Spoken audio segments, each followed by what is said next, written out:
I'm ready to go.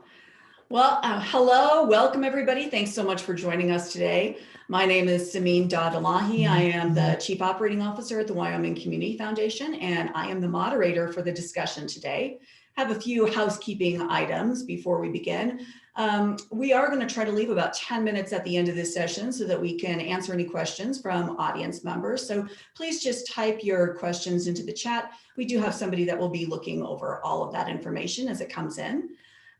If there is something that we absolutely cannot get to, then we will be happy to respond to that question directly to you via email once we get done with the webinar today. Let's see, I think that's it for housekeeping. We're going to be discussing Wyoming women as economic drivers. It's a policy brief released last week by the Wyoming Women's Foundation in partnership with Wyoming Council on Women's Issues and Equality State Policy Center. I am going to introduce the panelists today. I have to keep this introduction brief. We have about an hour and I don't want to spend 10 minutes going through the accolades and awards that every one of our panelists brings to the table today. Let's begin with Rebecca Smith. She's the director of the Wyoming Women's Foundation, an organization that invests in the economic self-sufficiency of women and opportunities for girls. Welcome, Becca. Thanks, Samin.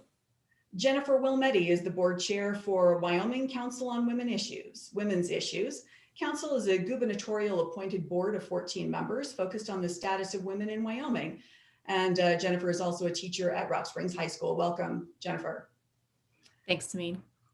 Jen Simon is the senior policy advisor for the Equality State Policy Center. She is an expert on women's economic security. You can find her articles on Jackson Hole News and Guide, WyoFile, Wyoming Women's Action Network, and many other places. Welcome, Jen. Thanks, Samin. Right, well, let's kick this off. Becca, I'm going to start with you. Who is the intended audience for this policy brief, and what is one message that you would like readers to take away with them? That's a great question to start with. Thanks, Samin.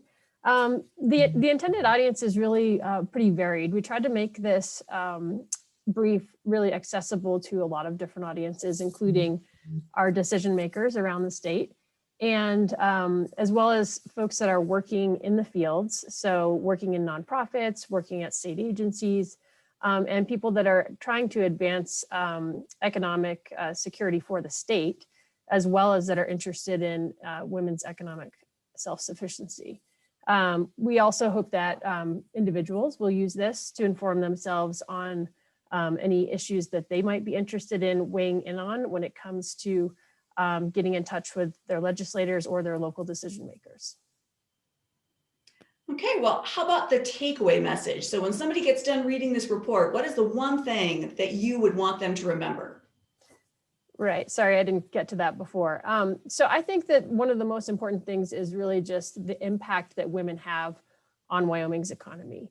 And in particular, you know, that women are such a driving force in our workforce, and really what the implications are if that their ability to work becomes compromised, which of course we've seen somewhat of in these last year and a half with COVID. So we really wanted to highlight just how much women are contributing to the economy and give some ideas on how we can maintain that contribution and make sure that it is enduring. Great, thank you, Becca. Jennifer, talk about some of the report's findings and why they're important for the state. As I read through the report, something that I think was definitely highlighted for me was that as you look back on the past year and a half of COVID, so many of the things that are still creating some issues for the economy are very much highlighted in this report. The fact that in order for the economy to function at its fullest, we need women in the workforce. We need education to be fully functional. We need healthcare workers to make sure that everyone has the ability to get healthcare when it's needed. And we saw so many of those systems in crisis over the past year and a half. And as you look at the report, you'll see that women are the primary drivers of those sectors. If you don't have women as educators, you don't have kids in school. If you don't have women in healthcare, people don't have access to the healthcare that they need. And so it's so incredibly important to make it possible for women to fully participate in the workforce and do these jobs that are so critical, not only to the economy, but for the functioning of society. And while I think we all knew that going in, I think this report definitely highlights that. Jen, did you see any data in the report that you found surprising? So were there any numbers in there that you thought were particularly telling when we look at women in the workforce in Wyoming? Well, I think that actually picks up really well on what Jennifer just said in terms of the three sectors that have the largest percentage of women. The majority of women in the workforce in Wyoming really are in retail, but also education and healthcare. And if you take a look at, again, the pandemic that we've endured over the last 18 months or so, and knowing that 90% of the support jobs in the healthcare field in Wyoming are occupied by women, that is a really tremendous statistic, to be perfectly honest. Nationally, it's about 81%. In Wyoming, it's even higher. And you're talking about not just something that's sort of nominally essential, but we learned exactly how essential our healthcare professionals are, especially nurses and the support staff who make our hospitals and healthcare system function. And, you know, I think Jennifer can again speak to the education sector especially well. But that is a huge percentage of women in the state too are employed in the education sector. We see what happens as sort of a trickle-down effect, if you will, if schools are closed or if childcare is not available to women. It pushes women out of the workforce. And so I think that really, as you start to dig into the numbers and get into the report, and as we get into the conversation, if I'm going to highlight numbers that are most sort of surprising, it is that 90% of our healthcare workers, support staff in the state are women, and well over 70% of our educators. Great. I think that makes an excellent point. The report discusses the economic benefit of increasing low wages in Wyoming. And that's a strategy that's supported both by the 2018 Department of Workforce Services study on gender wage gap and other reports from the Wyoming Women's Foundation and the Wyoming Women's Foundation Self-Sufficiency Index. Right now, we are reading story after story about a labor force shortage. Particularly in the same sectors that this report identifies as largely female dominated: retail, hospitality, health supports. As the labor force shortage drives up wages, do you think it will positively impact the gender wage gap? Becca, let's start with you. Well, I think one thing that kind of came to mind as you were talking about this in terms of some of the surprising numbers in this area is that women invest 90% of their income back into their communities. And so your question about whether this will positively impact wages, I think it remains to be seen. You know, certainly just this about a little over a week ago, the unemployment benefits, the additional unemployment benefits were suspended for the state. And so I think it's a little early to tell what's going to come out of that, because I think part of the intention of that is that more people might go back to seeking to fill some of these positions. And so that may kind of mean that those wages are not going to be impacted as much because folks will be just needing to get paid work again.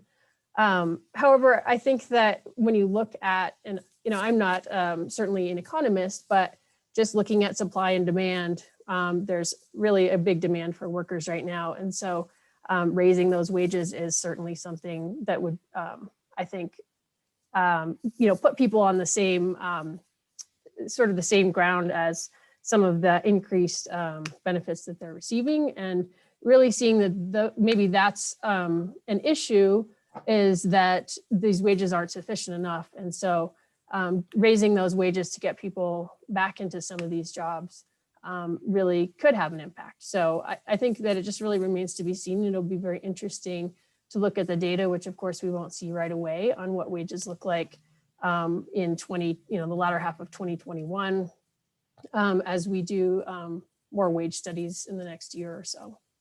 Thank you.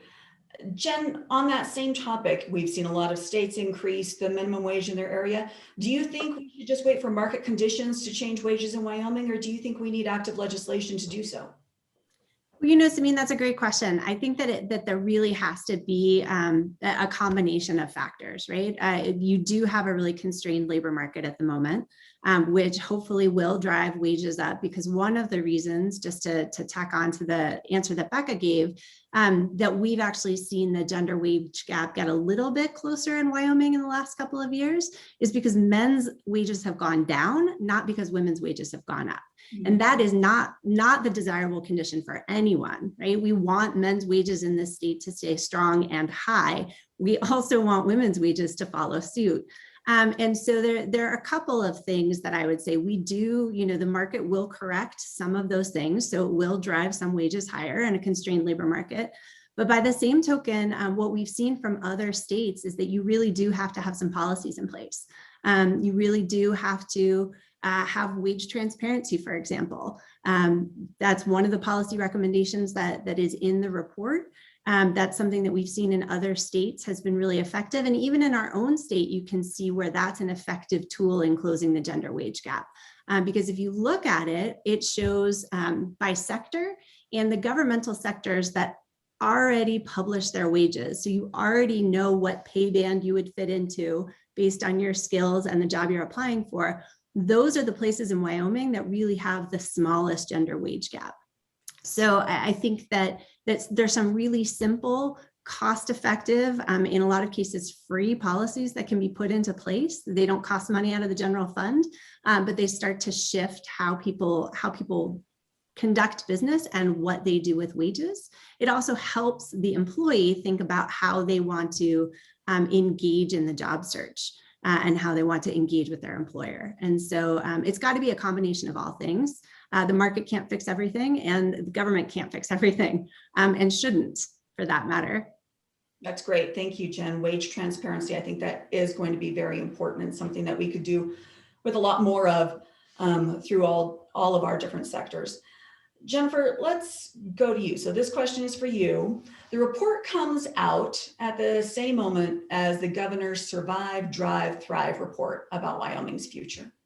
Gordon's report specifically calls out childcare fragility as an issue. And the childcare also comes up as an issue in this policy brief. So could you talk a little bit about, and I think it also came up in the Wyoming Women's in elected roles report as well.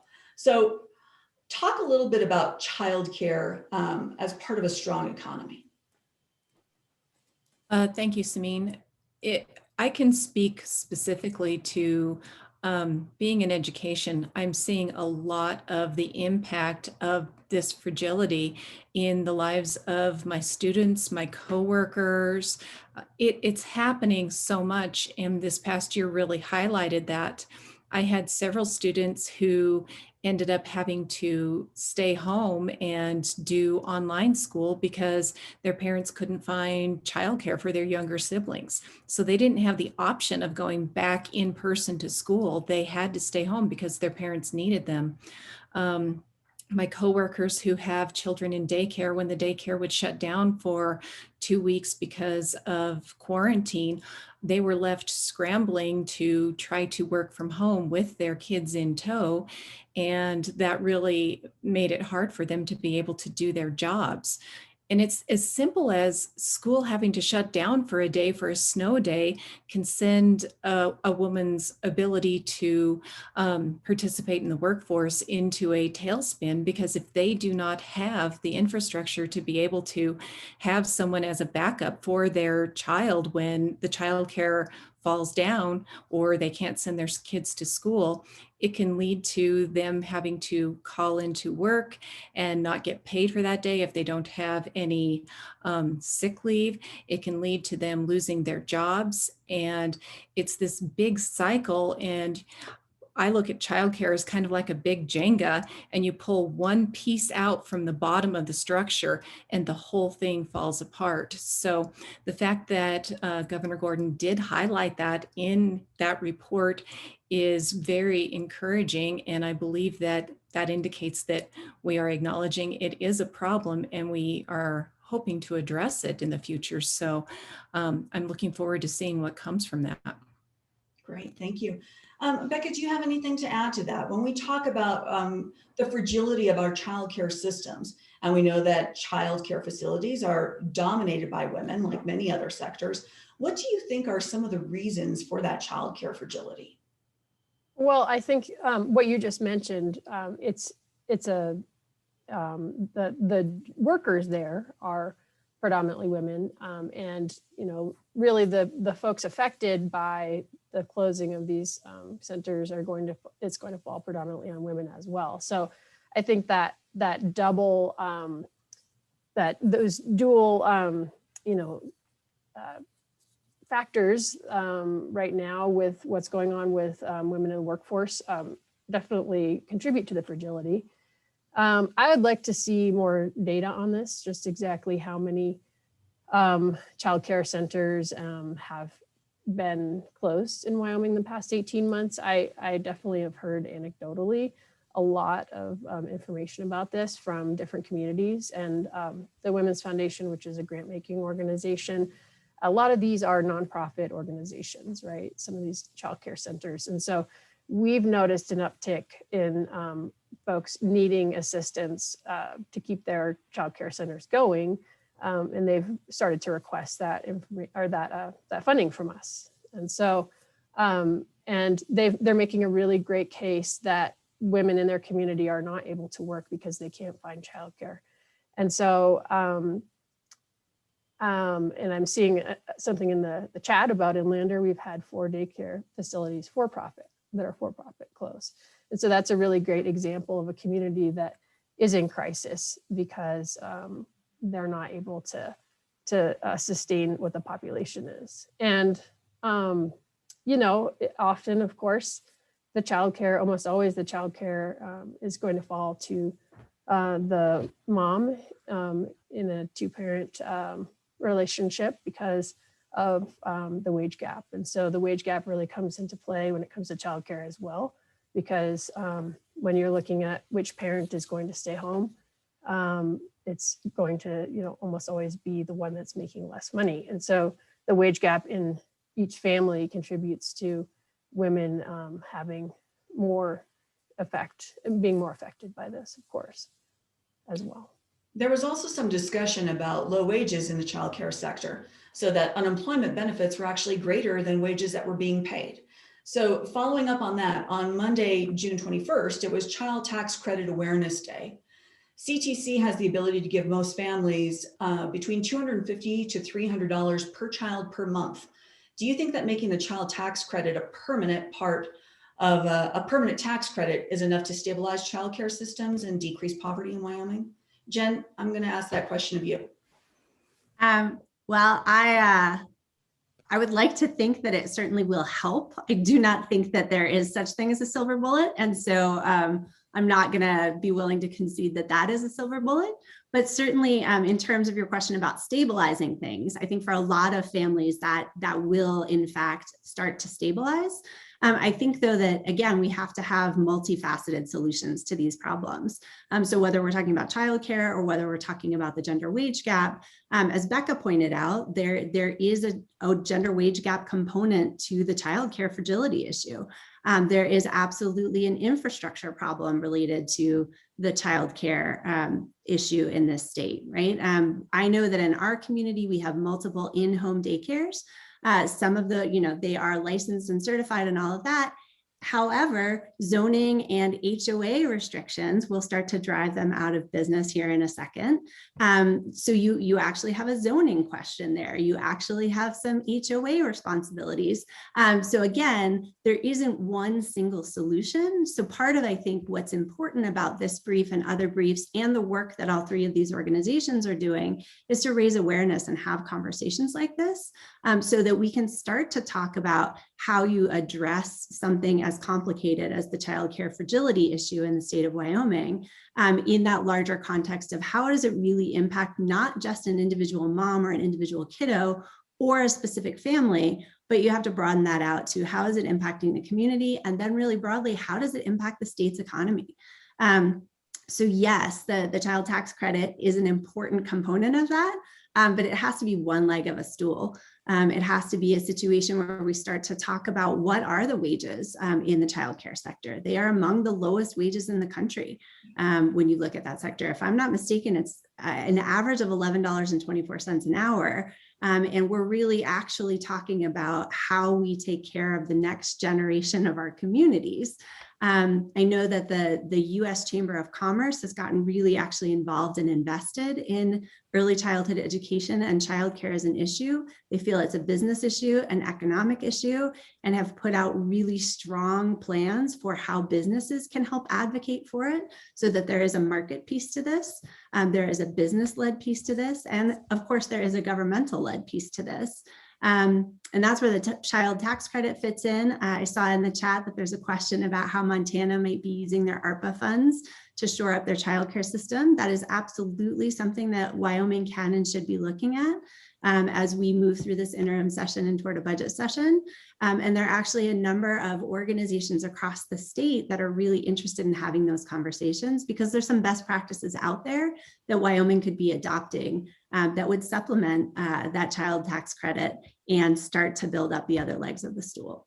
And I think that raises an interesting question. So you mentioned ARPA funds and the America Rescue Plan Act funding. That's what we're talking about here. And that really was the subject of the governor's Survive, Drive, and Thrive report, because that is supposed to be unveiling the plans for how we're going to use those funds. We know that as part of ARPA, there was quite a big allocation of child care development block grant funds. And those monies have been received by the state of Wyoming, and they will be used to infuse childcare systems in Wyoming. How can we make sure that instead of just a short-term subsidy over the next few years, we're actually creating long-term change in childcare in Wyoming? Jennifer, I'm going to ask if you have any ideas on that. Well, in looking at the governor's drive phase, I thought it was very interesting that if you look at his top goal, it's about attracting and keeping younger people to the state, which we all know is a key to the future of our state. And he does mention childcare in that goal.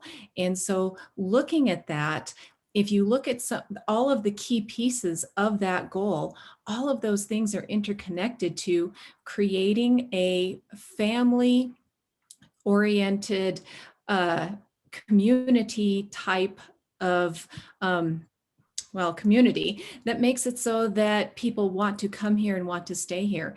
And part of that is providing good childcare, making sure that there are opportunities for education and training, looking at all of those different pieces. And I think that as we see that plan become more fleshed out from his strike team, we'll have to see what kinds of policies come from that.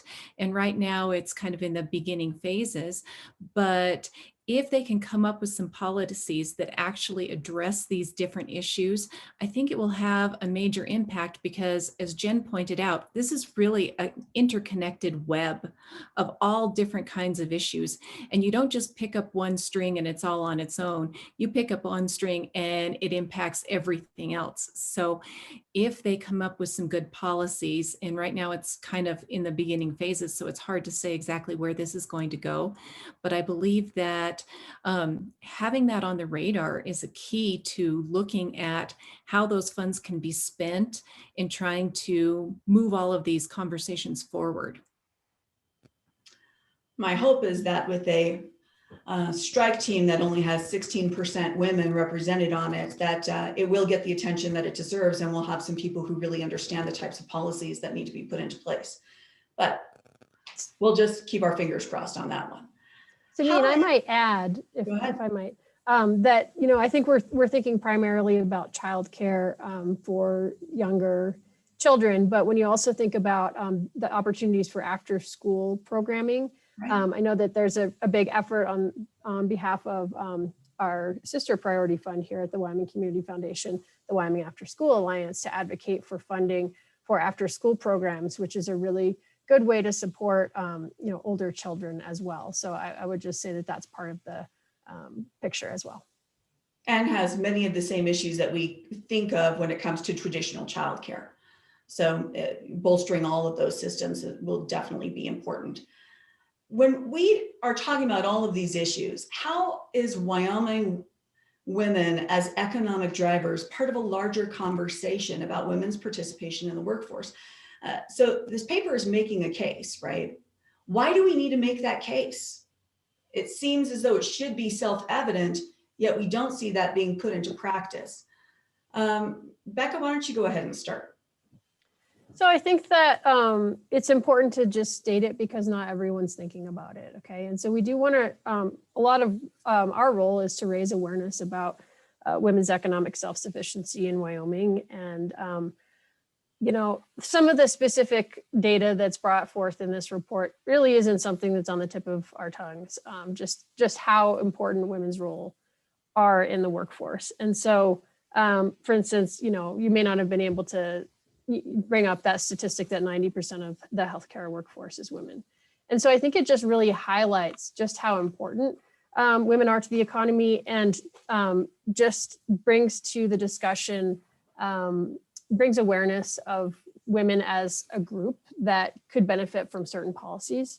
And knowing that that's a really huge group in Wyoming's economy. And so I think it's just a really good opportunity for us to make sure that that conversation is happening, and that that our decision makers and policymakers are paying attention to this really important driving force to our economy.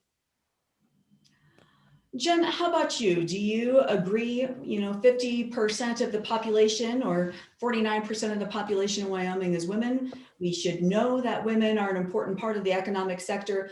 Do women get the attention that they deserve in the economic sector? Well, I think it's such an important component of this discussion. And I think it harkens back to your point that only 2 of the 12 members of the strike team, for example, are women. And so when you look across the board in terms of who our policymakers and our decision makers are right now, 18 out of 93 county commissioners are women. Only 16 of the 90 members of our legislature are women. And so you're still talking about very low numbers in terms of women who are at the decision-making table and who are making these policy recommendations. And so I think that just sort of limits the opportunity for a variety of moms or not moms or grandmothers or single women to be part of that policymaking discussion, which sometimes will make it so there are different priorities at the table. We've seen from states where there are a lot more women in the policymaking roles that they do end up with different policies. That they do end up having the policy discussions that we're having right now in terms of what are some childcare solutions, we've identified the problem, as it says in the chat, so what are some options? There are plenty of states where, they have identified the problem of the gender wage gap, and they have started to implement a number of straightforward policies to address that. And so I think that they're, again, not one leg of the stool. So making sure that we're having this conversation does, as Becca said, make sure that it's front of mind for folks, that it hasn't necessarily been the top of the policy conversation. And I would argue that it is in part because we're not necessarily always at the table. So that's a component of this as well. But it really, I think one of the things that for me is such an important takeaway of the report is that women are really a huge component of Wyoming's economy. And that's true even when women are only 40% of the workforce, and also when women are occupying a huge percentage of the low-wage jobs in the state. As it says in the report, about 75% of all minimum wage workers in Wyoming are women. And so if women are huge drivers now, imagine what happens when they're making a little bit more money. when that gender wage gap starts to close. The Department of Workforce Services report from 2018 indicated it could mean as much as $153 million for the state, $5 million in additional tax revenue, over 600 jobs created. And so our report talks about that as well, about the really positive impacts that happen. Not just, as Becca said, that women are more likely to invest back into their own communities, but also if you look at sort of the economic reality of marginal propensity to consume, not to get too wonky, but like when you don't earn a lot of money, every extra dollar that you earn gets spent back in your community because you still are now having enough money to buy more food or invest more in after school programs, send your kids to camp, go to the doctor, some really basic things, but those dollars really quickly flow back into the community. So again, if the takeaway here is that women are already huge drivers of the economy, one of the things I want to make sure that we're talking about is that women could be even bigger drivers of the economy with just a few simple policy tweaks. Jennifer, since you are a high school teacher, I'm going to ask you really to go out a little bit on a limb. And what do you think a young woman in Wyoming, how do you think that young woman, a high school aged woman, is thinking about her future in this state? Do you get the feeling that young women feel as though a gender wage gap does exist or that their role in Wyoming is limited? Or do you feel that young women don't think that way at all, that they do see a bright future for themselves here? I'm going to say that I believe that while they don't consciously think about it because it's just not something on their radar, I think it's something that is just kind of the accepted norm that they will go into the one of the lower paid careers in the state if they choose to stay.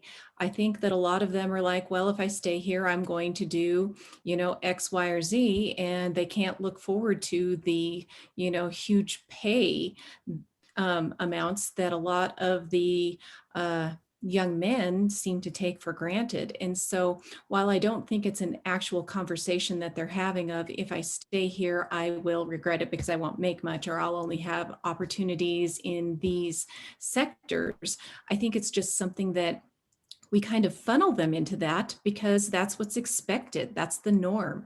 And so I think the ones who think, I want to do bigger, better things, a lot of them are not even looking at a future in the state to begin with.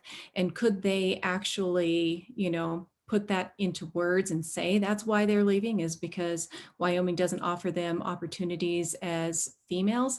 I don't think that's what they would say, but I think that that's underlying the whole decision-making process. So I think we do need to do more about offering up opportunities to our young girls and letting them know what they could do here that doesn't put them on that path. Great, thank you. Becca, I think that leads directly to you. So as the director of the Wyoming Women's Foundation focused on economic self-sufficiency for women and opportunities for girls, how does the Women's Foundation address those opportunities for girls, keeping the gender wage gap in mind? Well, the main way that we're addressing opportunities for girls is by investing in local programs that are providing mentorship for young women and girls.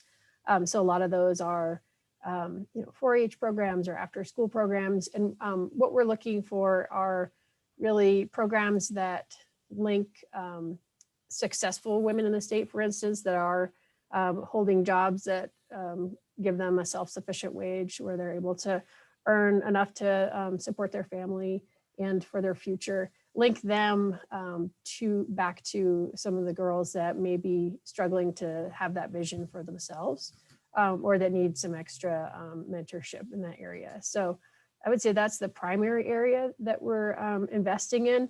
But all the research that we do as well is meant to provide information for the general public on what it means to be self-sufficient in Wyoming.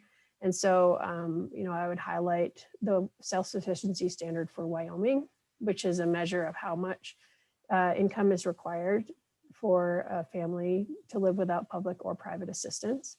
We have a calculator available at wywf.org that helps. It's a really good counseling tool, and I know that various agencies and nonprofits use it, and individuals use it as a counseling tool for women that are already that have families, but it's also a good thing that could be used for girls, as they're getting career counseling through their schools, so that they can see what do they really need just to get by on the bare minimum. And our hope is, of course, that women will be making more than a self-sufficient wage, because that doesn't include things like going out for dinner on a Friday night for your family, or picking up a coffee at Starbucks or something, a simple additional pleasure. It's really just paying those very minimum bills. And I think sometimes it's really overwhelming for folks to see just how much that's required to meet those basic needs when you're looking at what the wages are, what's available. Our most recent update in 2020 of that standard found that wages in general across Wyoming had risen much less than the self-sufficiency standard. And so that's concerning for young people that are looking for jobs that are going to be beneficial for them and their families and to stay in Wyoming. So I think that the self-sufficiency standard, the mentoring programs that we invest in, as well as these conversations, are important for young people. And I'd love to hear more of their voices. I had the benefit of being on a webinar with the Wyoming After School Alliance, where they brought in some high school students that were talking about their future in Wyoming and how they felt about it. And many of them were girls. And it was really good to hear their perspectives and get some kind of on the ground information on what's important to them and what they feel is missing in Wyoming. And so it's good to have that kind of partner in the state that we can work with to kind of understand what the real need is for young people. Yeah, I agree completely. As I reflect on the report and this discussion that we're having here today, I can't help but really ponder the shadows that lurk between the lines in this report. Female-dominated occupations have low wages and little growth. Women are punished with low wages for staying out of the workforce to raise children, and punished for needing flexible schedules to care for children. And at the same time, there is a sweeping move across the nation and in Wyoming to reduce women's reproductive health choices. Our own legislature, with the largest participant gender bias in the nation, voted down a bill allowing legislators to expense childcare costs, voted down a proposed increase to minimum wage, and voted down expanding Medicaid. Is this good old-fashioned misogyny just disguised as conservatism? Jen Simon, let's start with you. I mean, Samin, you just come with the questions that will punch you right in the mouth. So I appreciate that. Well, I'm going to ask everybody to weigh in on this one, because I think it's frequent that we are hearing one thing, but we are seeing another. So go ahead, Jen. So I think that this is a complicated issue, obviously. And I think that one of the reasons that this whole conversation is so incredibly important is to bring awareness to the places where it is not okay. It is structural that women are disadvantaged socioeconomically, disadvantaged in terms of access to healthcare or access to childcare, or expected to provide unpaid care to their families and their communities. And I should say to our families and communities. And I think that it is incredibly important to highlight that all of the time, because it does get overlooked. As we've been talking about in this conversation, it's the reason for the brief. There are not enough female lawmakers, in my humble opinion. There are not enough women in, whether you're talking about our pulpits or our operating theaters in the state, there still simply are not enough women in leadership roles in our community, whether that is in the public sector, the private sector, the nonprofit sector. Because even though women dominate the nonprofit sector, still at the top levels, it's true in Wyoming and it's true nationwide, those top level large organizations are still led by men disproportionately. So you have this larger leadership question. I do think that there are structures in place that are inherently patriarchal. Bottom line, like, we replicate that in our policy. We replicate that kind of situation in statute, and that is something that absolutely has to change. Because there are, again, as we talked about at the beginning, there are ways in which the market can certainly make changes, but it is not going to make those changes alone.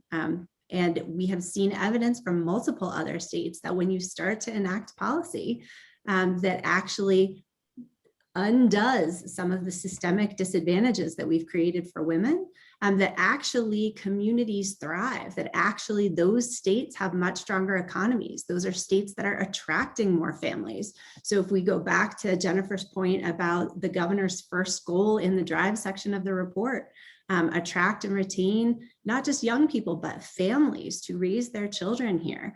The places that women and their families are moving are places that have policies in place that support them.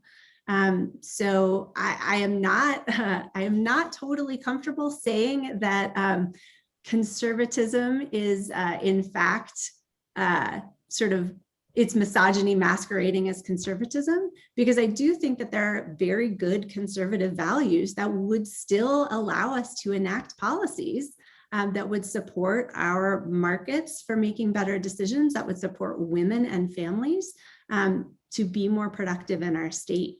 I don't think that, and this goes to my sort of general nonpartisan nature, is feeling like that kind of division is part of what has happened. And we've sort of picked sides, and certain issues belong in one place and certain issues belong in the other place. I don't think that's the case. I think that we, generally speaking, all need to acknowledge that we have instantiated in statute some things that really generally disadvantage women in general and women of color in particular. And there are plenty of places that we can point to. I mean, I can tell you that chapter and verse of statute that it says that the only acceptable pronoun in which to write a statute in the state is he. Certainly the discussion this year where they were trying to enact a program that was specific to women and girls, because they didn't have a program. They already had one for men and boys, and they didn't have one for women and girls. Pretty interesting to watch legislators try and have a discussion about a program targeted to women and girls, but they're not allowed statutorily to use the pronoun she. So there are really deeply embedded issues that these kind of conversations have to excavate in order to start to get to the kind of systemic change that's necessary for our state to thrive economically. Thank you, Jen. Jennifer, I think that Jen brings up an important point in that, you had talked about how a portion of the governor's plan is based on making sure that we can attract young people and families to Wyoming and that we can keep them here. So do you believe that there's a divide between the policies that are enacted in Wyoming and the governor's goal of making sure that we're attractive to young families and that young people choose to stay here? Interesting question, Sameen. I'm having to step really carefully into this question given my role, because as we are funded by the legislature and underneath the governor, I have to be real careful here. And I think that as with everything in life, specifically government in this case, I think we start out with some really positive intentions with wide sweeping goals. The problem is the execution. And so here, as we see the plan go forward, hopefully we can see that the execution will live up to the very lofty goals that the governor and his strike team put out. And so keeping a lot of this in the forefront of their minds will be key to saying, hey, have you thought about, or how is this going to impact these different groups? And so I think that, again, I'm going to, as we are often told in education, to presume positive intentions on this, and that we will see some key elements of the program programs that go into place that will have positive impacts on women, that attract more women to the state and keep more women here. It will be in the execution, and we'll have to see how that goes down the road. But I think it's a positive first step to see that it was included. Great. You did a great job answering that question. Thank you. Becca, how about you? When we talk about the importance of family and the importance of children, and we know that that burden rests mostly on women, at least at this point that it does. And then we see the policies that are being put in place and the policies that are not being put in place by our legislature. What's your opinion on what's going on in the state? Well, I think it's really important, not only as an organization, which of course we're nonpartisan, but to try to find areas where we can all agree. And I think that that's one thing that this brief does really well. And what we've shown here in this brief and what the data shows is that a lot of these policies that we're bringing to light and are trying to kind of talk about more are really beneficial, not just to the individuals, not just to women, but to businesses and ultimately to the state. And so I think that that this brief really addresses some of those concerns about, by folks that might try to make some of these issues more political, but that they're actually just beneficial for us as a state. And to Jen's point earlier about attracting families, that we have policies that are in place that are supportive to them working. I think we also want to make sure that we're attracting more businesses that can help us diversify our economy. And I think a lot of those businesses care about the types of policies that are in place. And so I think that everyone in Wyoming wants to see the economy get better and wants to see more opportunities for economic development. And I think that what this brief is talking about is really supportive of those needs for our community. So does that answer your question? It does. You did a good job with that question. It is a difficult question to really consider whether or not the flavor of our legislation is in direct opposition to families and women in Wyoming. It may appear that way, but that could be just part of some of the structural issues that we have in the state that Jen has referenced. So I definitely understand where you're coming from. I also think there's just a lot more need for conversations about it to make sure that everyone who's part of the conversation about some of those policies understands the benefit that the policies that we're recommending and the conversations that we're having recognizes the benefit of those to not just women and families, but to the whole state. So I think that, possibly what you're suggesting may exist, but it's not that it can't be something that we could continue to talk about and to try to make some changes that would be beneficial to everyone. So along those lines, Becca, what do you think is the single most important policy recommendation that you would take out of this policy brief? Yeah, that question is tough because I think that a lot of them are so important. And they're all interconnected, right? So, and that's kind of at the Women's Foundation, our goal, of course, is to help women achieve economic self-sufficiency and provide opportunities for girls. And there's no single way to do that. But self-sufficient wages are really at the core of it. And so I'm going to say that those policies that reference self-sufficient wages are some of the most important. And then I would also say that paid sick leave is really important as well. I told you to pick one. No, I know you did, but I have one more. And that I'm just going to say the other one that we haven't talked about really very much today. And that's about collecting and disaggregating data by sex, because we don't have as much data as we need on what's going on in Wyoming to really have the full picture.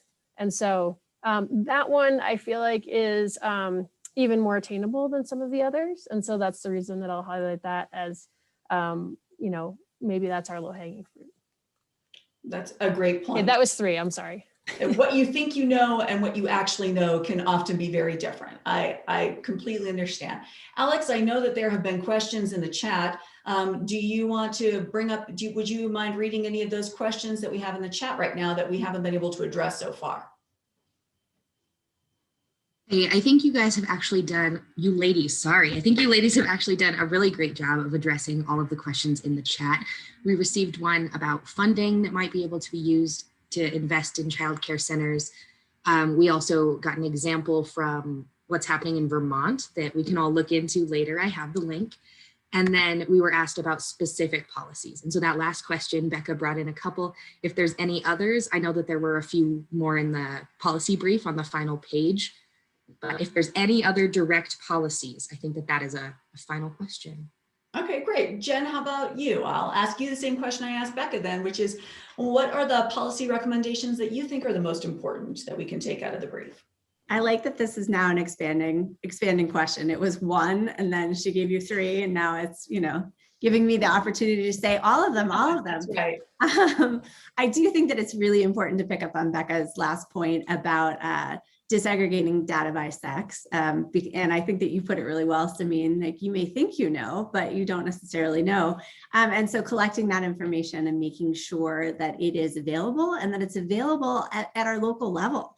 Right, so that our municipalities and our towns and our counties, actually those decision makers have access to information about what's specifically going on in their community. Because as we saw in the chat, you may have four for-profit daycares that recently closed in Lander. That may be a very different situation than another community.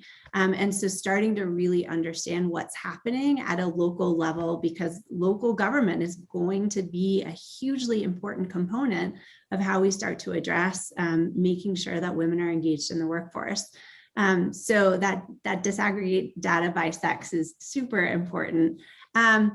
I think that there, in spite of my earlier claim that there is no silver bullet, and there still isn't, I do think that you probably get the most bang for your buck, to be perfectly honest, if you raise the minimum wage and address or eliminate tipped minimum wage. I know that that is not a thing that is a popular conversation to have in this state, but it is really important. The federal minimum wage hasn't been raised in decades. It's not keeping pace with inflation or self-sufficiency standard or cost of living. And I choose that one because it's so intimately enmeshed with all of the other issues that we've brought up today. And when we know that 75% of all minimum wage workers in Wyoming are women, that tells you a lot about how quickly you could impact lots of families.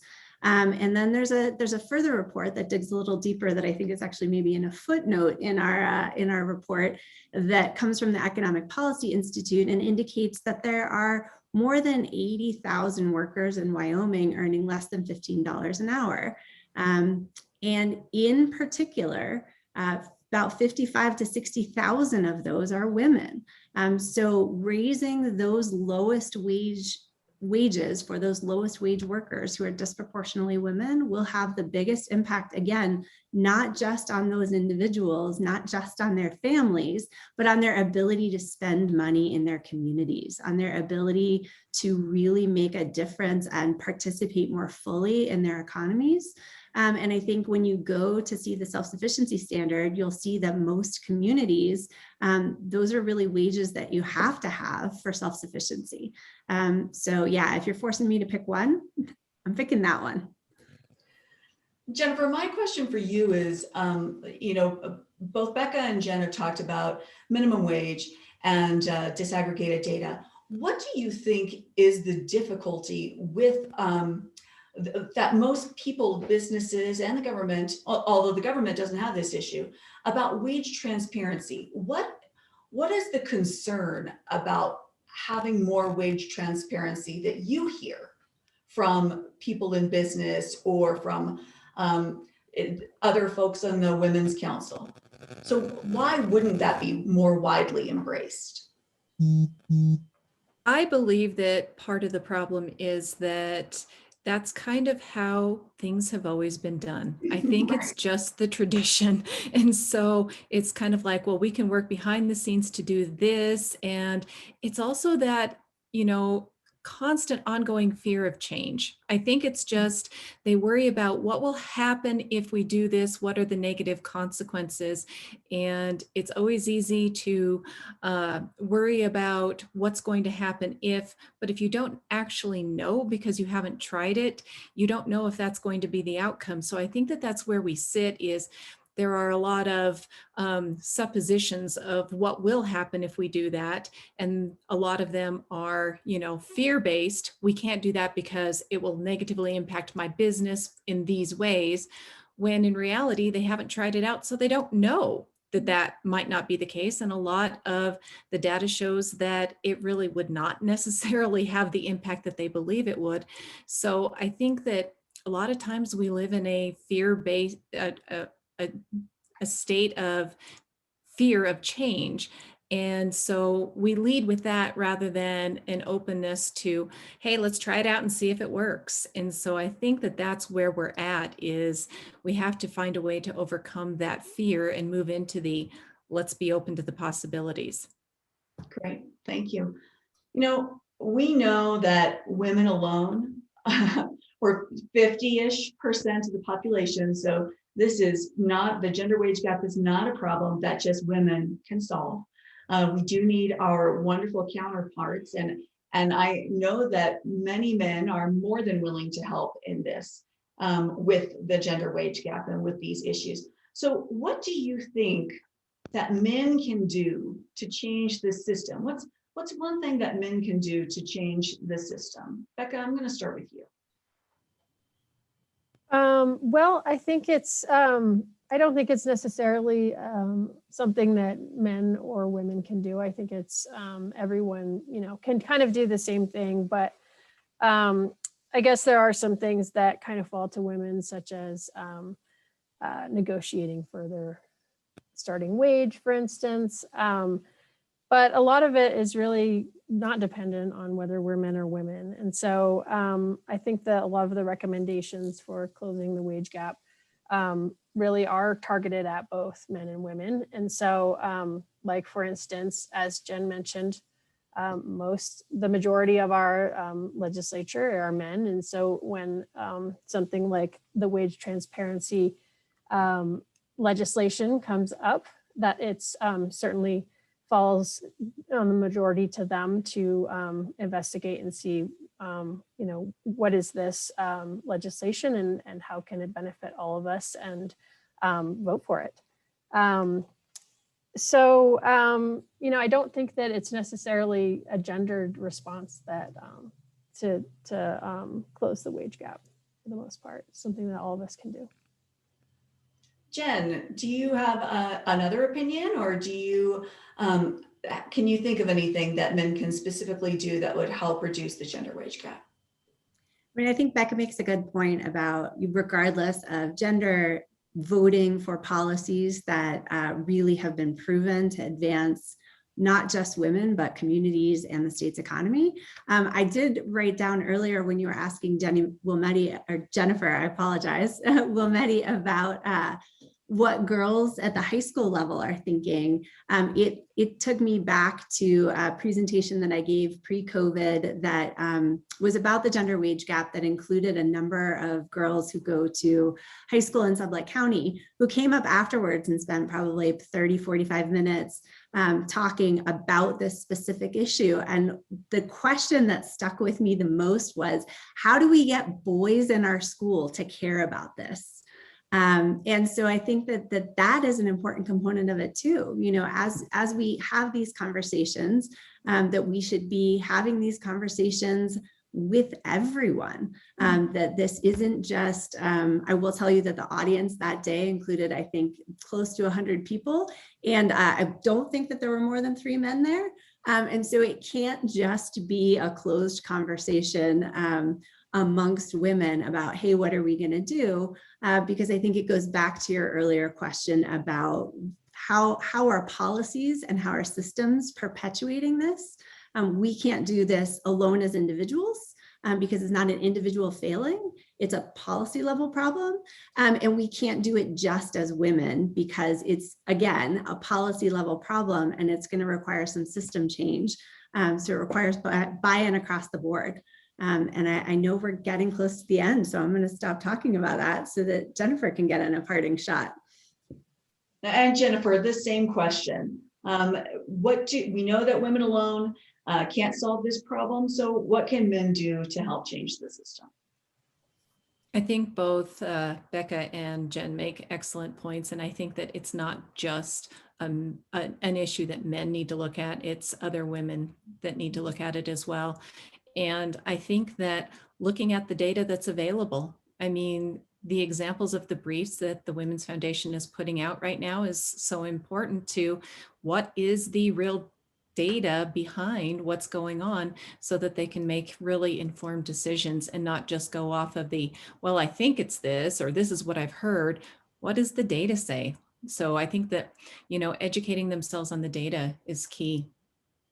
Oh, thank you all so much. You did such a wonderful job explaining the policy brief that's out right now. I hope everybody takes a look at it if you haven't already, and really giving us some good concrete examples of things that we can all do as we move forward to keep our eyes on, whether it's wage transparency, being more aware of data, making sure that when reports are published that the data has been disaggregated.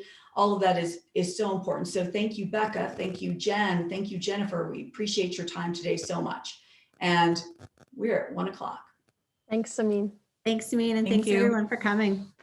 Bye. Bye.